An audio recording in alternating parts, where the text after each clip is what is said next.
त्रिशूल news, विदर्भाचा बुलंद आवाज. भाजपने पैसे खर्च करून जे आहे ते पैसे देऊन भाजपचे उमेदवार विरोध निवडून आणले.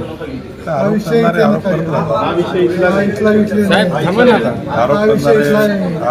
लोक आरोप करत राहतात, पण मला असं वाटतं त्यांच्या आरोपात काही तथ्य नसतं.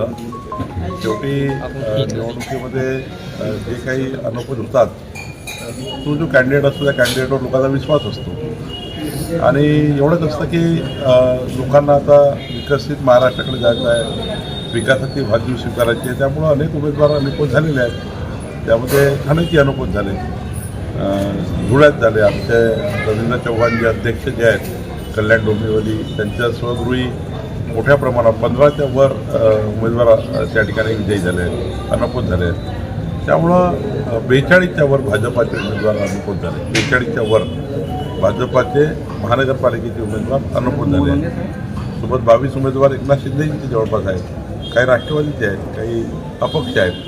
त्यामुळं असं एकच नाही की भाजपाचे झाले आहेत, शिवसेनेचे झाले आहेत, राष्ट्रवादीचे झाले आहेत, काही अपक्ष झाले आहेत. त्यामुळं उमेदवाराचा अपक्ष त्या ठिकाणी अनोपत निवडून येणे याचा हा त्या भागातल्या नेतृत्वाचा विजय असतो, त्या भागातल्या विकासाचा विजय असतो.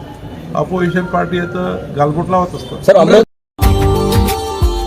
Subscribe now and press the bell icon. Never miss an update.